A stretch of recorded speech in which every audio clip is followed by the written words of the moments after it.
Bismillahirrahmanirrahim. Taitukum bitahiyatul Islam. Assalamualaikum warahmatullahi wabarakatuh. Alhamdulillahi Rabbil Alamin. Wassalatu wassalamu ala ashrafil anbiya'i wal mursalin wa ala alihi wa sahbihi ajma'in. Rabbi syrah li sadri wa yassir li amri wahlul 'uqdatam min lisani yafqahu qawli. Rabbi yassir wa la tu'assir, innallaha ghafurur rahim.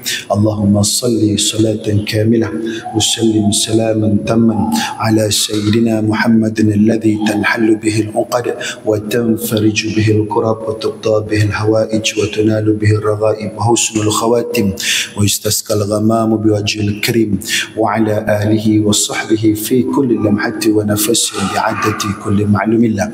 بسم الله الرحمن الرحيم. ومن آياته أن خلق لكم من أنفسكم أزواجا لتسكنوا إليها وجعل بينكم مودة ورحمة إن في ذلك لآية لقوم يتفكرون. صدق الله العظيم. Alhamdulillah, setinggi-tinggi syukur kita panjat pada Allah Ta'ala kerana Allah Ta'ala masih lagi kurniakan kepada kita kehidupan dan kesihatan. Allah Ta'ala masih lagi kekalkan kepada kita dengan pelbagai limpah rahmat dan nikmatnya. Masih lagi dikekalkan dengan nikmat terbesar yang dipanggil sebagai nikmat Islam dan iman. Mudah-mudahan kita senantiasa tergolong di kalangan hamba Allah Ta'ala yang senantiasa taat dan bersyukur pada Allah Subhanahu wa Ta'ala, insya-Allah. Yang bahagia Tuan-Tuan Imam, Tuan Bilal dan seluruh jawatan kuasa kepimpinan masjid, yang terhormati para asatidah, tuan-tuan guru, tuan-tuan dan perempuan muslimin dan muslimat yang dirahmati Allah Subhanahu wa Ta'ala sekalian. Baik, bertemu lagi kita pada kali ini, iaitu pada bulan Syaban, sebelum kita masuk dalam bulan Ramadan Al-Mubarak, kurang daripada 7 hari daripada sekarang. Satu bulan yang kita sangat nanti-nantikan untuk meraih seluruh limpahan rahmat, peluang dan ruang serta keberkatan yang Allah Ta'ala berikan di dalam bulan Ramadan nanti. Mudah-mudahan kita dapat memanfaatkan bulan Ramadan nanti dalam keadaan yang sebaik-baiknya. Jadi tuan-tuan dan puan muslimin dan muslimat mati Allah Subhanahu wa Ta'ala sekalian, kita dah masuk di bawah subtopik hikmah disyariatkan pernikahan. Seperti mana kita sedia tahu, pernikahan ini satu perkara yang digalakkan di dalam Islam. Satu perkara yang digalakkan dalam Islam kepada orang-orang yang mampu untuk berumah tangga. Jadi bagi siapa yang mampu untuk berumah tangga, maka silakanlah untuk berumah tangga. Itu untuk yang baru nak berumah tangga. Tapi kalau siapa yang mampu, seterusnya menjadi keperluan untuk berumah tangga baru, silakan. Faham kot? Baru berumah tangga dengan berumah tangga baru dia lain. Baru berumah tangga satu, berumah tangga baru satu, terpulang. Itu kepada orang yang mampu, seterusnya menjadi keperluan. Dan kita lihat juga tentang hikmah disyariatkan pernikahan. Yang pertama tidak lain tidak bukan adalah untuk memenuhi tuntutan fitrah kejadian manusia.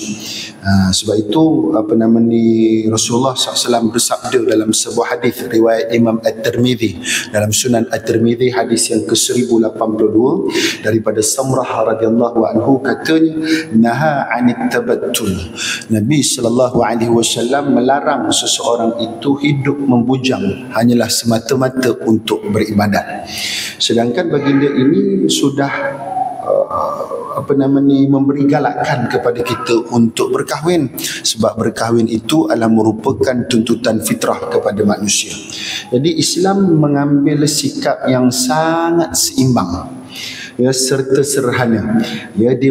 Islam juga memberi ruang dan peluang untuk memberi perhatian ke atas kehendak seksual manusia dan mengatur agar keinginan tersebut berperanan dalam keadaan yang baik demi melahirkan generasi yang akan datang.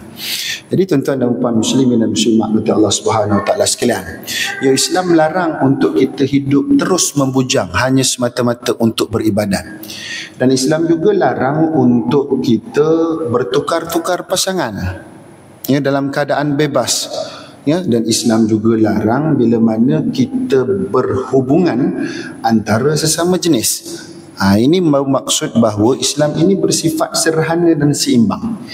Ya, dia tak adalah seorang-seorang tanpa berkahwin. Dia tak adalah bertukar-tukar pasangan hingga menyebabkan kecelaruan. Dia tidaklah membenarkan sesuatu perkara yang di luar daripada tabiat kejadian manusia yang asal. Jadi sebab itu Islam ini seimbang di dalam memenuhi tuntutan fitrah manusia. Hikmah yang pertama. Hikmah yang kedua ialah mengembangkan masyarakat Islam dengan keturunan yang saleh, generasi yang terbaik. Islam mengajak umatnya meramaikan keturunan yang merupakan antara matlamat untuk membentuk masyarakat yang digeruni kerana kehebatannya. Ini bertepatan dengan sabda baginda sallallahu alaihi wasallam, tazawwajul walud al-wadud fa inni mukafirun bikum al-umam yaumal qiyamah. Kahwinilah wanita yang subur dan penyayang. Sesungguhnya aku berbangga dengan umat yang ramai pada hari kiamat. Ini galakan Rasulullah SAW. Dan seterusnya, kerana itu Al-Quranul Karim juga menyebut, ya, dalam surah An-Nur ayat 32, ya, Bismillahirrahmanirrahim, wa ankihul ayama minkum was-salihina min ibadikum wa imaikum iyakunu fuqara yughnihimullahu min fadlih. Sadaqallahul azim. Dan kahwinkanlah orang-orang yang bersendirian di antara kamu dan orang-orang yang layak berkahwin daripada hamba-hamba sahayamu yang lelaki dan hamba-hamba sahayamu yang perempuan. Jika mereka miskin, Allah akan mampukan mereka dengan kurniaannya. Jadi nak jadikan cerita ni, kita tak perlu risau ya, tentang rezeki setelah kita itu berumah tangga. Ada sebagian orang dia risau, ya, jikalau rezeki itu tidak cukup, jikalau rezeki itu tidak stabil, jikalau rezeki itu tidak memenuhi kemampuan tanggungan yang ada, insya-Allah Allah Taala akan murahkan rezeki. Walau bagaimana sekalipun, pasti akan berlaku sedikit perkara yang dipanggil sebagai ketidakseimbangan dari sudut pengurusan kewangan. Itu normal bagi orang yang baru berumah tangga. Ya, jadi bila mana mereka melalui rumah tangga dalam keadaan baik, mereka menyusun pengurusan kewangan itu dalam keadaan yang baik, mereka membelanjakan rezeki itu mengikut etika yang telah ditetapkan, insya-Allah ya, pengurusan kewangan itu akan jadi baik. Nak jadikan cerita, Allah Ta'ala bagi rezeki kepada kita semua sama. Walaupun jumlahnya nampak macam berbeza, jenisnya nampak macam berbeza, tapi Allah Ta'ala beri sama. Yang ada sahabat saya sebut, Allah Ta'ala bagi rezeki kepada kita sama. Sama dari sudut apa? Sama dari sudut kecukupan. Ya, ada orang tu rezekinya nampak banyak, cukup. Ada orang tu rezekinya nampak sikit, cukup juga. Ya, maksudnya banyak itu tidak menjanjikan senang. Dan sikit itu juga tidak memastikan dia susah. Rezeki itu cukup, insya-Allah. Ini macam tuan-tuan yang ada di hadapan saya ni, kan telah lama berumah tangga. Nak cerita tentang ketidakstabilan kewangan ni pada awal perkahwinan adalah satu benda yang biasa. Satu benda yang biasa. Ya, akhirnya nanti akan jadi stabil. Sebab tu saya pesan kepada sahabat-sahabat saya, tak perlu risau. Ya, sebab apa? Allah Ta'ala dah kurniakan rezeki yang cukup kepada kita. Cuma kita perlu berusaha. Berusaha mencari rezeki itu dengan mengejar keberkatan rezeki. Bila kita kejar keberkatan rezeki itu, maksudnya kita akan mencari yang halal dan meninggalkan yang haram. Ya, jangan mencari rezeki itu sembrono ya tuan-tuan ya. Ya, kita kena ambil yang halal dan meninggalkan yang haram. Dan seterusnya bersifat wara' untuk mengelakkan antara halal dan haram, iaitu yang dipanggil sebagai syubhah. Syubhah ni dia tak pasti halal ke haram, tapi dia lebih hampir kepada haram. Jadi para alim ulama memberi petua ataupun memberi cara untuk mengelakkan yang syubhah, iaitu kita menggunakan sifat wara'. Pada masa yang sama, dan sifat wara' tu adanya berhati-hati dalam mencari rezeki dan sebagainya. Sebab kita kena cari yang halal, tak boleh cari yang haram. Sebab yang haram itu Allah Ta'ala dah larang. Sebab itu bila mana Allah Ta'ala menghalalkan sesuatu, maka perkara itu sangat banyak kebaikan untuk kita. Dan bila mana Allah Ta'ala mengharamkan sesuatu yang tidak dibenarkan, iaitu yang haram, sudah pasti banyak keburukan yang boleh kita dapat kalau kita ambil yang haram tersebut. Dan kalau kita renung balik tuan-tuan, kalau kita ada baca di sini, kalau ada baca kitab yang ditulis oleh almarhum Al-Fadilatul Syekh Dr. Yusuf Al-Qardawi, satu kitab yang popular tuan-tuan di banyak jamiah, iaitu kitab Al-Halal wal Haram fil Islam. Dalam kitab halal dan Islam, kitab halal haram dalam Islam itu menceritakan tentang perkara-perkara haram. Tu ada orang tanya saya, Ustaz, kenapa kita duk belajar benda-benda haram? Saya kata supaya kita tahu mana yang haram dan kita tidak ambil. Itu yang pertama.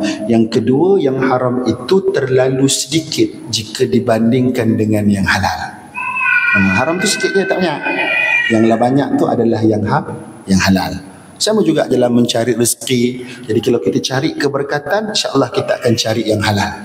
Bukan saja kita cari yang halal, tetapi kita belanjakan juga untuk perkara yang halal.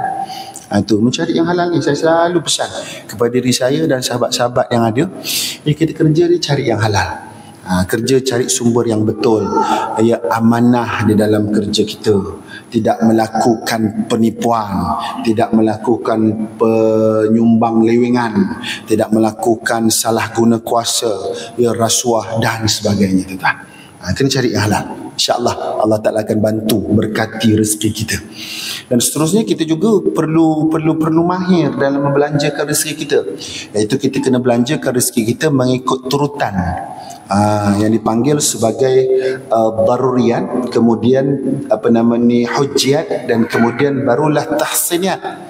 Ini mengikut maqasid syariah. Kita belanjakan pembelanjaan kita itu mengikut keutamaannya. Daruriyat yang dipanggil sebagai keperluan asas. Hajjiyat ini ringkasnya sebagai bentuk kelengkapan kepada keperluan asas.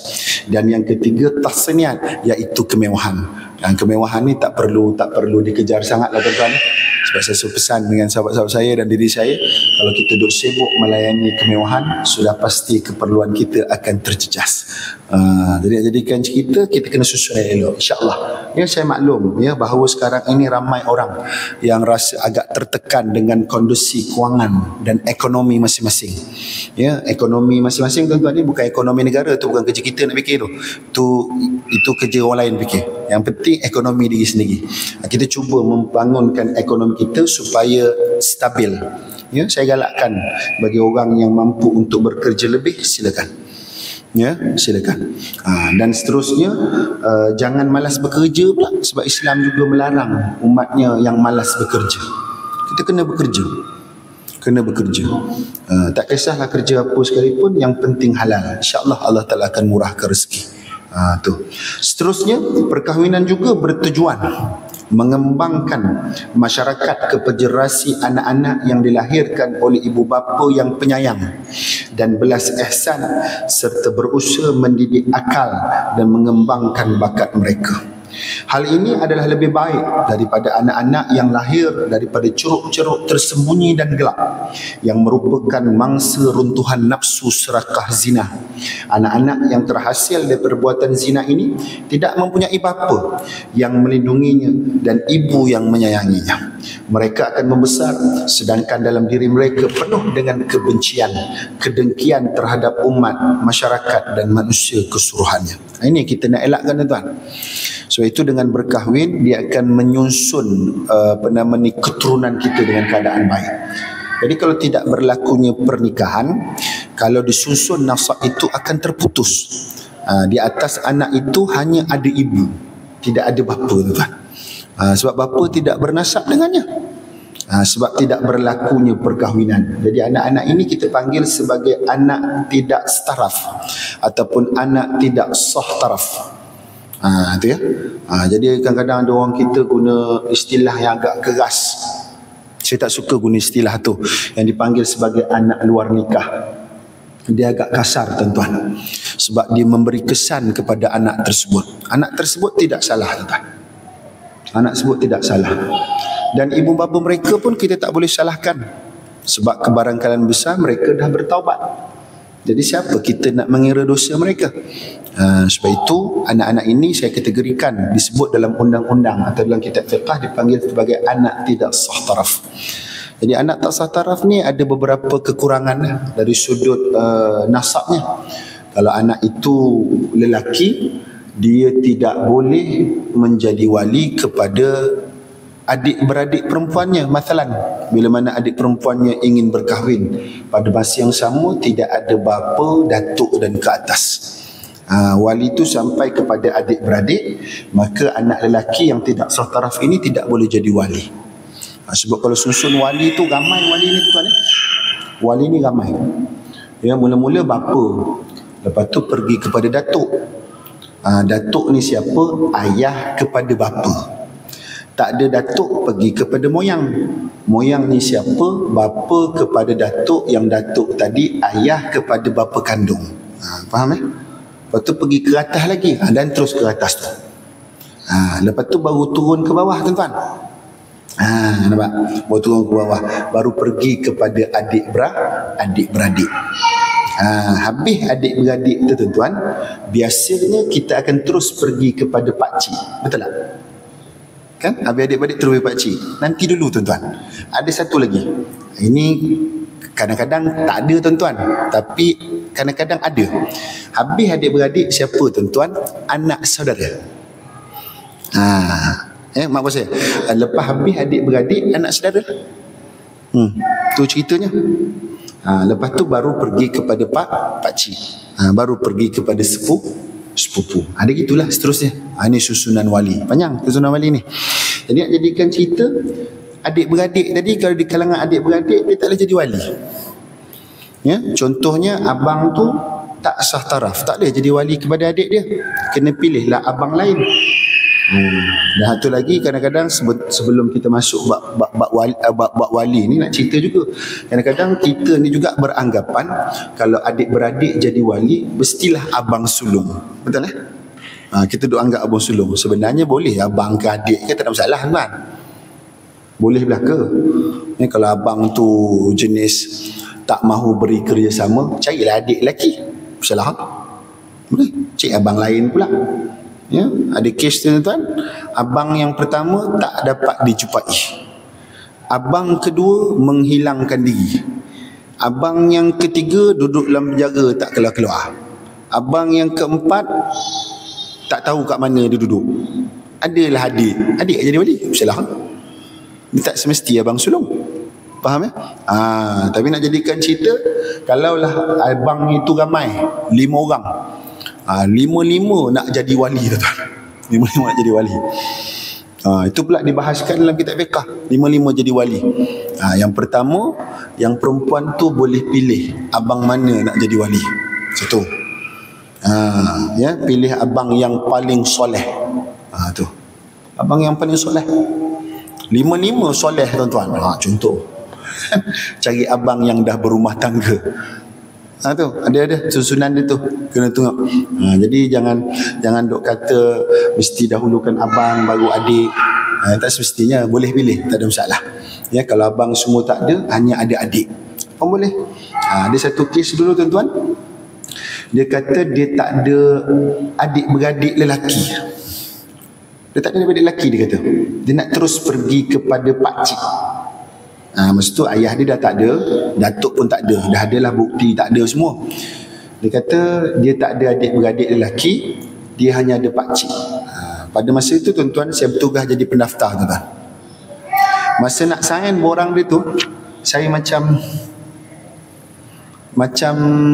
tak sedap hati nak sign tuan-tuan. Sebab kita buat kerja tu, kita boleh rasa kalau ada yang tak kena ke apa, saya duk selak. Saya tak sedap hati lah. Saya panggil orang tu datang. Kebetulan orang tu datang hari tu kan. Petang tu datang. Saya tanya, ayah tak ada? Tak ada Ustaz, tu sijil mati. Okey. Datuk? Tak ada. Moyang? Tak ada. Atas moyang apa tu kan? Yud. Ikutlah Yud lah. Atas moyang. Jadi selalu kita jumpa sampai moyangnya. Itu pun kalau jumpa tuan-tuan. Yud. Atas Yud apa ya? Yahyud ada tu. Ikutlah apa tu. Tu dah tak ada lah Ustaz kat atas tu. Okey, satu. Adik-beradik? Adik-beradik tak ada Ustaz. Tak ada lelaki. Saya tanya, adik-beradik ada berapa ramai? 9. Okey. Perempuan berapa ramai? 8. Faham tuan? Kita trik situ je. Adik-beradik apa? 9 Ustaz. Yang perempuan berapa ramai? 8. Seorang lagi tu mana? Tu. Dia cakap. Jadi nak jadikan cerita, seorang lagi apa? Oh, adik saya Ustaz, yang last. Oh, adik. Itu ada adik lelaki kan? Lelaki. Boleh jadi wali? Asasnya bolehlah jadi wali. Boleh ke Ustaz? Boleh. Berapa umur? 13 tahun dia kata. Panggil adik datang. Betul, dia bawa adik dia datang. Dia datang. Jadi saya sembang dengan adik tu, nak tentukan dia boleh jadi wali tak jadi wali, mestilah memayis tu dah. Dah balik dan memayis. Jadi saya bagi tahu dia kepada pemohon perempuan tadi, boleh tak duduk dua kejap, saya nak sembang adik ni. Saya tanya adik tu, umur berapa? 13 tak? Yang tadi tu siapa? Kakak. Adik-beradik beramai 9. Kamu nombor apa? 9. Betul tu. Takut dia bawa orang lain kan. Okay. Kakak tadi bawa datang sini sebab apa? Kakak nak kahwin Ustaz. Okay. Ustaz tanya boleh tak? Boleh? Saya tanya dengan dia, hukum solat wajib tu apa? 5 waktu tu wajib Ustaz? Kalau sengaja tinggal solat wajib tu, apa hukumnya? Berdosa Ustaz? Maksudnya boleh beza tu kan? Tu. Tanya lagi, ambil barang orang tanpa izin ni hukumnya apa? Curi Ustaz. Dapat apa balasannya? Dosa Ustaz. Okey lah, mayas tu dah boleh beza baik buruk semua. Lepas tu nak tengok dia balik ke tidak. Saya tanya, mimpi dah? Dah. Lepas mimpi buat apa? Mandi wajib Ustaz. Sebelum tu Ustaz tanya, mimpi apa? Takkan nak cerita Ustaz. Dah balik lah tu. Okey, panggil kakak masuk. Panggil kakak dia masuk. Kakak dia masuk. Okey, cik. Untuk perkahwinan cik ni, insya-Allah adik jadi wali. Boleh ke Ustaz jadi wali? Boleh. Masalah adik jadi wali? Boleh. Memang boleh ke Ustaz? Iya. Apa masalah? Takkan adik nak nikahkan saya Ustaz? Tak apalah, adik tu jadi wali, lepas tu wakallah lah kat imam tu. Kau susah pun. Ya ke? Boleh? Tak ada masalah. Okey, faham tuan? Itu wali. Sebab wali ni kena betul-betul tuan, dia tak boleh ditukar-tukar suka-suka. Daripada adik-beradik, contoh adik-beradik tak ada, terus pergi pada pakcik. Tak boleh tukar terus. Tengok dulu adik-beradik tu, dia mesti ada anak saudara. Tengok anak saudara dulu. Anak saudara ni apa? Anak-anak lelaki kepada adik-beradik lelaki si ibu sebapa kepada pengantin perempuan tadi. Baru pergi pula kepada anak-anak lelaki kepada adik-beradik lelaki sebapa dengan pengantin perempuan tadi. Faham tuan? Saya cuba terjemah dalam bahasa Melayu sebab saya dulu belajar dalam bahasa Arab. Boleh ya? Dia macam tu susunan dia.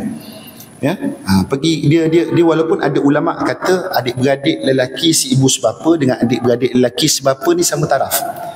Tetapi kita pegang pendapat yang jumhur mengatakan bahawa adik-beradik si ibu sebapa lelaki ni perlu diutamakan dulu berbanding dengan adik-beradik lelaki sebapa. Tu ya. Okey, boleh ya. Habis anak saudara tu baru pergi kepada pakcik. Pakcik baru pergi kepada sepupu. Sepupu ni siapa? Anak-anak lelaki kepada adik-beradik lelaki seibu sebapa dengan bapa kandung pengantin tadi. Okey, dapat nanti kita masuk waktu ya. Pelan-pelan dan pelan-pelan. Pelan-pelan. Itu satu. Jadi sudut wali dah tak boleh jadi wali. Itu satu. Kalau anak tu lelaki lah tidak sah taraf. Kalau anak tu perempuan, dia tidak boleh berkahwin menggunakan wali nasab. Dia kena berkahwin dengan wali hakim ataupun dipanggilkan wali sultan. Sebab ada banyak sebab juga menyebabkan seorang wanita ataupun perempuan itu berkahwin menggunakan wali hakim ataupun wali sultan. Contohnya perempuan yang tidak ada wali. Perempuan tak ada wali, perempuan yang walinya hilang, tidak dijumpai. ataupun perempuan yang tidak sah taraf, ataupun perempuan yang kategori mu'allaf, pada masa itu tidak ada langsung ahli keluarganya dari susunan wali tadi memeluk agama Islam. Jadi dia kahwin menggunakan wali hakim. Cuma yang mu'allaf ni tuan-tuan, sedikit makluman, bagi perempuan itu mu'allaf berkahwin menggunakan wali hakim, prosesnya agak cepat sikit tuan-tuan.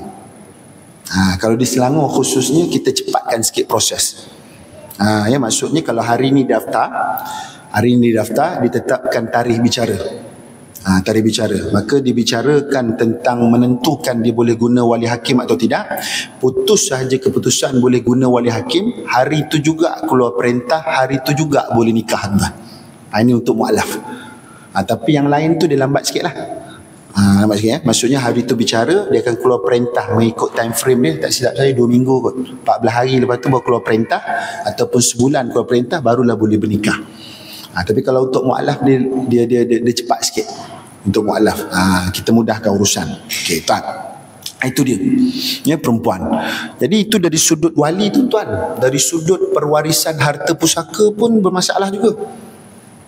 Dari sudut pewarisan harta pusaka, ya, kalau anak tu lelaki ataupun perempuan, kalau emaknya yang meninggal dunia, maka anak itu layak mewarisi harta emak itu.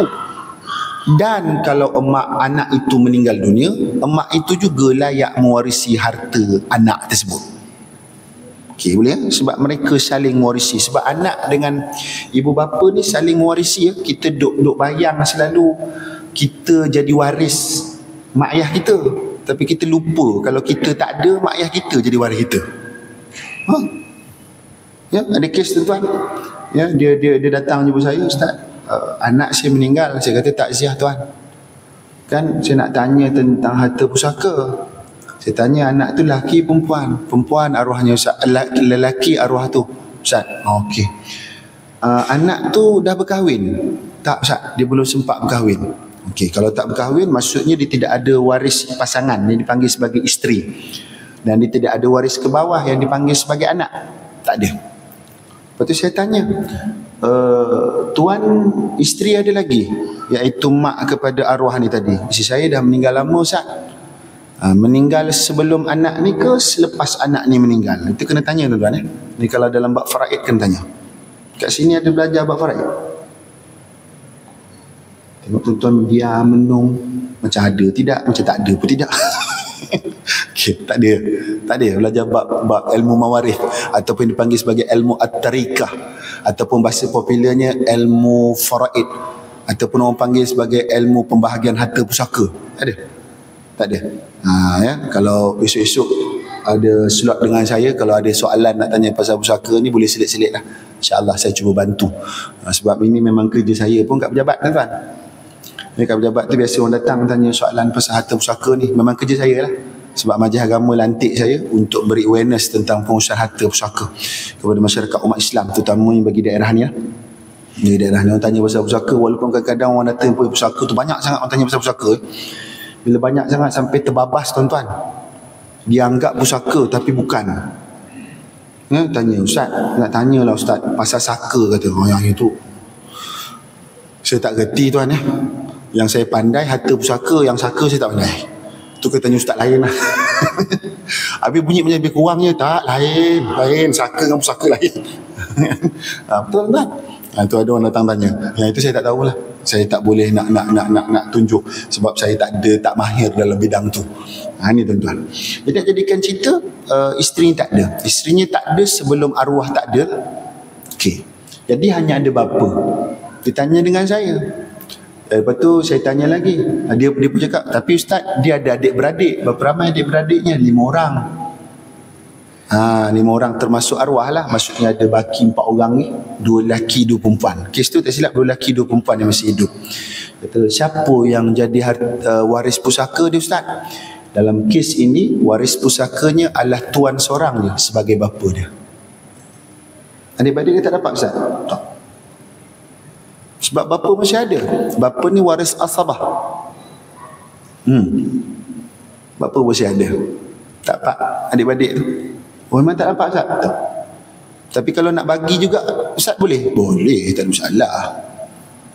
Ya, tuan dapat semua, tapi tuan nak bagi kepada anak-anak, maksudnya tuan tak nak bagilah ke anak-anak yang lain.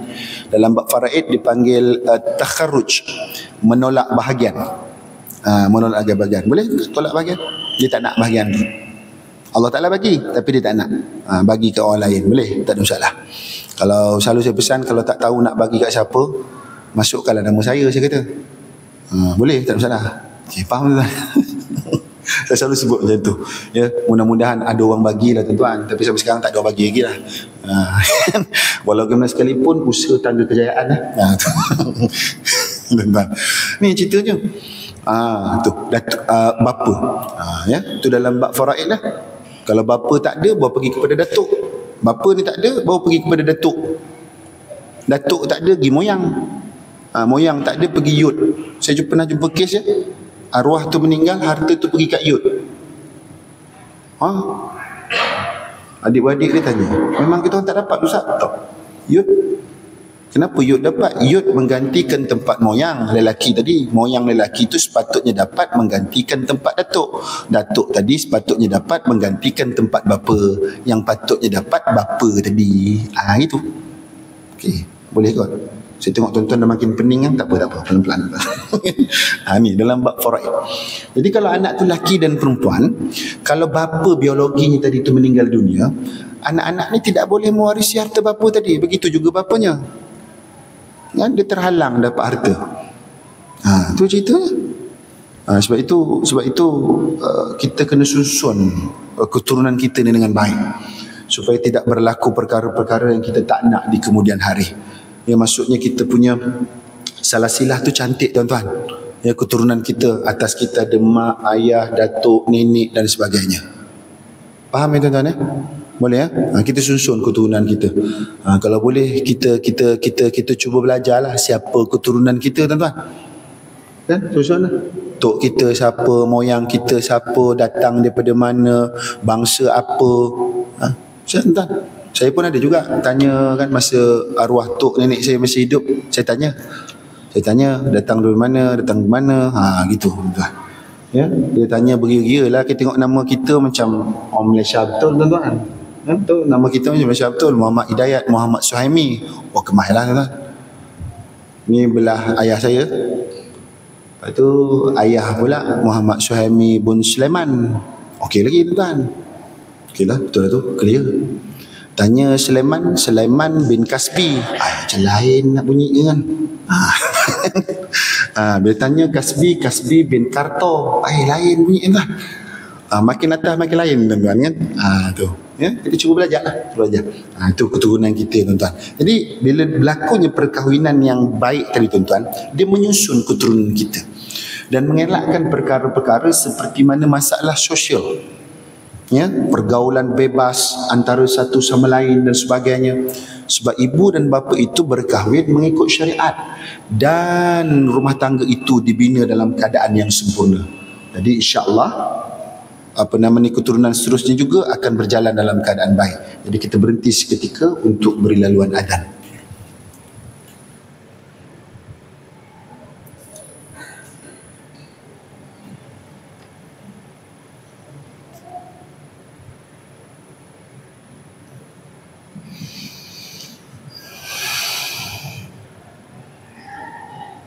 Subhanallah walhamdulillah wa la ilaha illallah wa la hawla wa la quwwata illa billahil aliyyil azim. Allahumma shalli ala sayyidina Muhammad. Allah ya Allah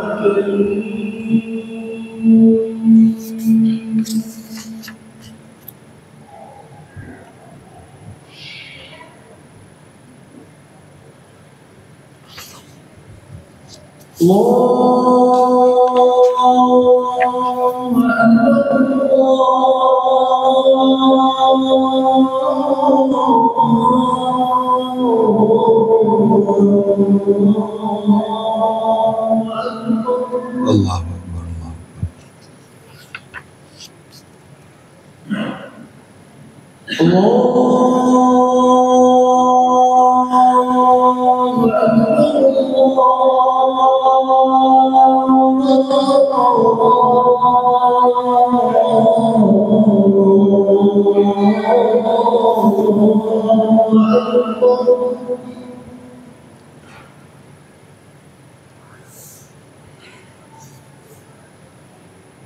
أشهد أن لا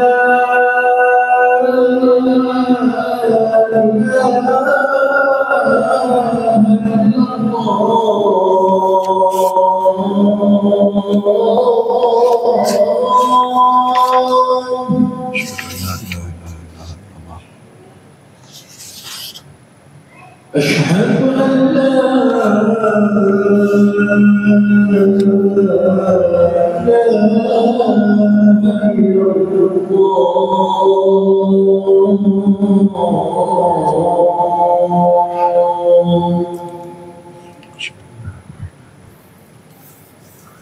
أشهد أن محمد رسول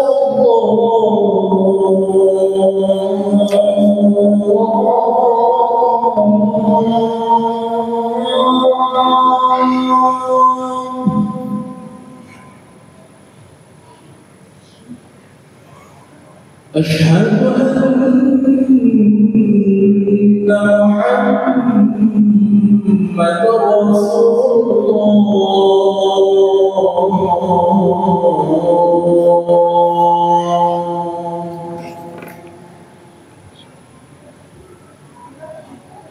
حي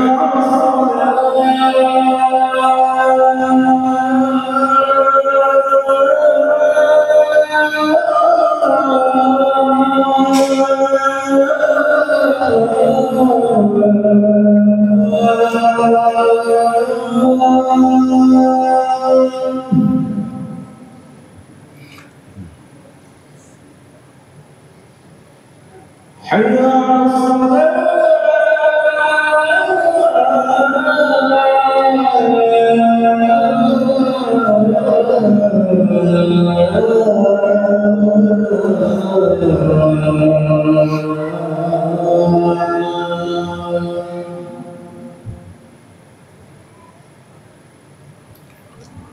حي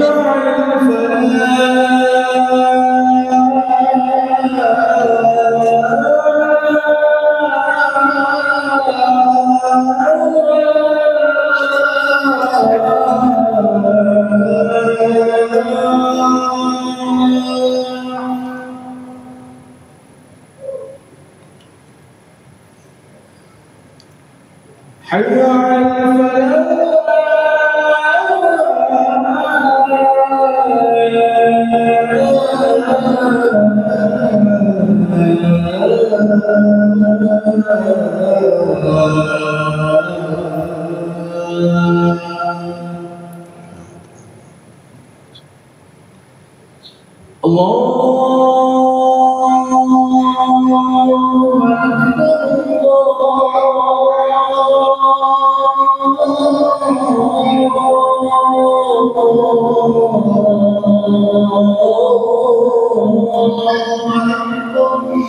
Allahu Akbar, Allahu Akbar. La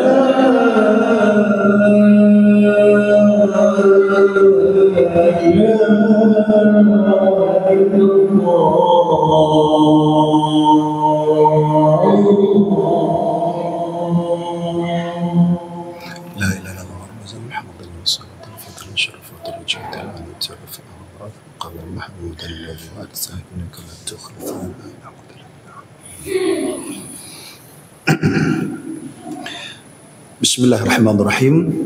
Dan seterusnya tuan-tuan, yang ketiga, hikmah kenapa perkahwinan ini disyariatkan ialah untuk mewujudkan ketenangan jiwa dan ketenteraman rohani. Perkara ini Allah telah sebut dalam surah Ar-Rum ayat 21 seperti mana yang saya bacakan dalam muqaddimah tadi, iaitu bismillahirrahmanirrahim, wa min ayatihi an khalaqalakum min anfusikum azwajan litaskunu ilaiha wa ja'ala bainakum mawaddatan wa rahmah inna fi dzalika laayatin liqaumin yatafakkarun. Sadaqallahul azim. Dan di antara tanda-tanda kekuasaan Allah ialah dia menciptakan untuk kamu isteri-isteri dari jenis-jenis kamu sendiri supaya kamu cenderung dan merasa tenteram kepadanya dan dijadikan di antara kamu rasa kasih dan sayang. Sesungguhnya pada yang demikian itu benar terdapat tanda-tanda bagi kaum yang berfikir. Maksudnya apa tuan-tuan? Bila kita berkahwin itu, kita akan menikmati keseronokan atas sebab ketenangan dan ketenteraman rohani tadi. Dan seterusnya Allah Ta'ala dah berikan mawaddah warahmah, iaitu kasih sayang dan berbelas kasihan dalam diri kita. Itu orang berkahwin tu dia akan jadi seronok. Dia akan berbelas kasihan antara satu sama lain, dia akan berkasih sayang antara satu sama lain. Jadi bila mana belas kasihan dan kasih sayang tu ada dalam diri suami dan isteri, tanggungjawab suami isteri tu apa dia? Iaitu untuk terus menyuburkan kasih sayang dan berbelas kasihan tadi supaya rumah tangga yang dibina itu berterusan dinikmati kebahagiaan dan keseronokannya. Sebab itu rumah tangga ni tempat kita untuk berseronok dan bahagia, bukan untuk bergaduh tu kan? Yang bukan untuk bergaduh kan. Kalau berbalah sikit-sikit tu adalah tuan-tuan, tak ada langsung kan. Tapi nak jadikan cerita tidak terlalu lama tu lebih baik berbanding yang tak baik tuan-tuan.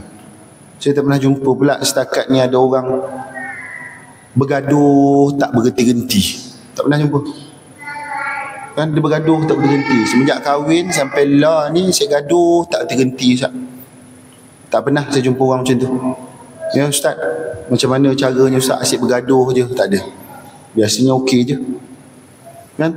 Dia rasa bergaduh tak berhenti, tapi bagi saya okey je. Bila tengok apa lama dah kahwin, 10 tapi ceritanya bergaduh tak berhenti tuan-tuan. Macam mana 10 tahun boleh tak berhenti bergaduh tuan-tuan? Jenuh tuan-tuan.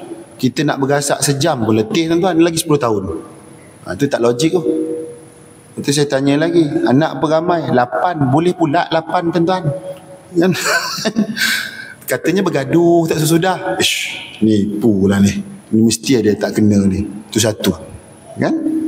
Dan tak adalah pula orang yang bahagia tak berbalah langsung. Tak ada. Yang ini pun tak pernah jumpa tuan-tuan. Ustaz, rumah tangga saya bahagia sangat Ustaz, bolehlah Ustaz bagi petua macam mana nak bergaduh? Tak ada tuan-tuan. Tak pernah jumpa setakat ni. Bahagia sangat hidup saya ni Ustaz, bagilah sikit petua, nak juga rasa bergaduh. Yang ini pun tak pernah berlaku tuan-tuan. Begitulah tuan-tuan rumah tangga ni. Ada kadang-kadang okey, kadang-kadang tak okey. Yang paling penting wujudnya perbincangan antara satu sama lain. Ni lagi-lagi nak raya ni tuan-tuan. Nak raya ni kena bincang elok-elok. Nak balik kampung siapa? Saya selalu pesan kepada anak-anak kita yang kursus pra-perkahwinan tu, untuk mengelakkan berbalah waktu hari raya nak balik kampung siapa, saya selalu pesan kalau boleh carilah suami, carilah isteri, anak jiran sebelah rumah mak ayah kau kan. Senang, balik kampung sekali harung je. Ada yang buat tuan, ada yang buat. Alhamdulillah Ustaz, rumah mentua saya sebelah rumah saya je. Okey, pagar cantum rumah taman katanya. Satu ketika tu datang juga jumpa saya, Ustaz, rumah sebelah Ustaz, tapi bergaduh juga. Saya gaduh pula. Gaduh pasal apa? Yalah balik kampung. Lah, kan kampung sama, rumah sebelah-sebelah, saya gaduh juga. Rupanya bila cerita, isterinya beritahu, Ustaz, dia dah janji Ustaz 4 jam rumah ni, 4 jam rumah sana, tapi duduk 8 jam kat sini Ustaz, tak bergerak-gerak rumah sebelah. Saya pun kata, yang kau duduk janji berjam tu kenapa? Jadi saya merajuk lah Ustaz, Kalau macam ni sayang nak balik rumah sayang lah. Suami berkata, balik lah. Nanti lepas maghrib abang singgah. Rumah sebelah. Ni tuan-tuan. Ni cerita tuan. Jadi kalau boleh jangan balas ya. Sebab benda ni selalu saya jumpa. Selalu saya jumpa tuan-tuan. Kan? Kalau ikutkan tarikh tuan-tuan, kalau ikut kalender ya, kita raya hari Sabtu. Sabtu Ahad kan? Sabtu Ahad. Senin tu saya tak pasti kerja ke tidak. Senin tu pun cuti rasanya sebab jatuh cuti umum. Selasa bekerja kan. Selasa standby tu lah. Dah ada yang datang tu. Nak kaunseling rumah tangga lah. Yang nak bercerai lah. Kata nanti dulu, jangan bercerai dulu. Raya tak habis lagi. Pergi bagi habis raya dulu. Saya selalu pesan macam tu. Pergi bagi raya dulu. Boleh bincang elok-elok. Sebab apa? Rumah tangga tu memang Allah Ta'ala dah bagi dah sifat kasih sayang dan belas kasihan antara satu sama lain tuan-tuan. Cuma kerja kita perlu menyuburkan. Itu di antara hikmah perkahwinan, iaitu mendatangkan ketenangan jiwa dan ketenteraman rohani. Jadi apa lagi hikmah-hikmah yang lain dalam perkahwinan?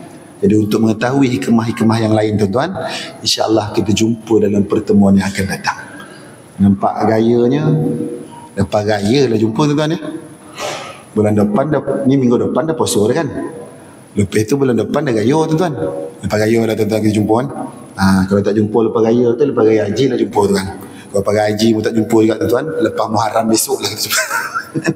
Jadi yang baik semua datang kepada Allah Ta'ala, daripada guru-guru saya kepada saya. Saya cuma sampaikan kepada tuan-tuan sebagai perkongsian bersama, dan agar tuan-tuan dapat manfaat, saya juga berkongsi manfaat yang sama. Yang pasti daripada saya, sebarang ketelanjuran, perancang kata, terkasar bahasa, saya mohon ampun dan maaf banyak-banyak. Semuanya atas sebab kekhilafan, kefakiran dan kejalan ilmu yang ada pada diri saya. Dan insya-Allah mudah-mudahan ya, kita dapat bertemu dengan Ramadan. Saya ucapkan selamat menyambut bulan Ramadan Al-Mubarak, dan selamat meraih seluruh keberkatan dan rahmat dalam bulan Ramadan, dan mudah-mudahan seluruh amal ibadah kita diterima oleh Allah Ta'ala dengan ucapan taqabbalallahu minna wa minkum. Sekian daripada saya. Assalamualaikum warahmatullahi wabarakatuh.